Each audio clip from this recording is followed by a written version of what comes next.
नमस्कार, SP9 news देख रहे हैं आप। मैं हूं आपके साथ नासविन खान।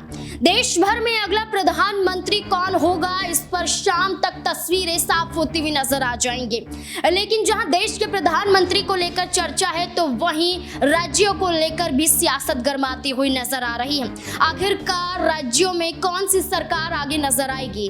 बिहार की बात करें तो बिहार की 40 लोकसभा सीटों पर किसका कब्जा होता हुआ नजर आएगा? क्या 2019 की तरह 39 सीटें एनडीए के खाते में जाएंगी या फिर नहीं?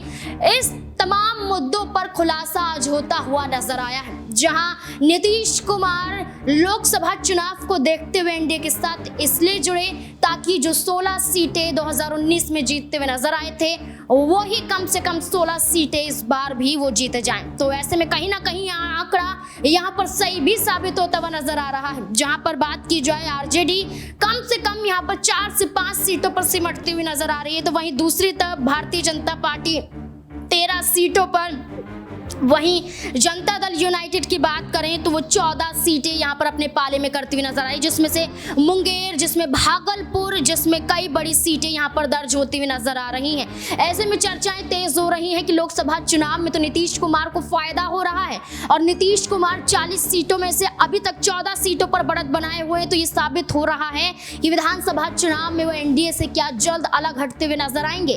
क्या नीतीश कुमार मुख्यमंत्री की कुर्सी को बचाने के लिए कोई फेरबदल यहां पर कर सकते हैं? क्योंकि भारतीय जनता पार्टी भी 17 सीटों पर चुनाव लड़ रही है, लेकिन 13 सीटें अभी तक उनके खातों में आई हैं। 23 सीटों पर चुनाव आरजेडी लड़ रही थी, लेकिन 3 ही सीटें यहां पर आती हैं और 20 सीटों का नुकसान कहीं ना कहीं आरजेडी को होता हुआ दिखाई दे रहा है। लेकिन अब ये सवाल है कि नीतीश कुमार ने ये साबित कर दिया कि एनडीए के साथ मिलकर वो चुनाव जीत सकते हैं। ऐसे में कहा जाता है कि एनडीए के साथ लोकसभा चुनाव में नीतीश कुमार देखे जाते हैं, विधानसभा चुनाव में महागठबंधन का हिस्सा बन जाते हैं। एनडीए के साथ मिलकर लोकसभा का चुनाव कहीं ना कहीं नीतीश कुमार ने जीत ही लिया है। तो क्या विधानसभा चुनाव को देखते हुए पलटी मारते हुए नजर आएंगे या फिर नहीं? क्या है आपकी राय इस मुद्दे को लेकर? कमेंट सेक्शन में जरूर बताएं।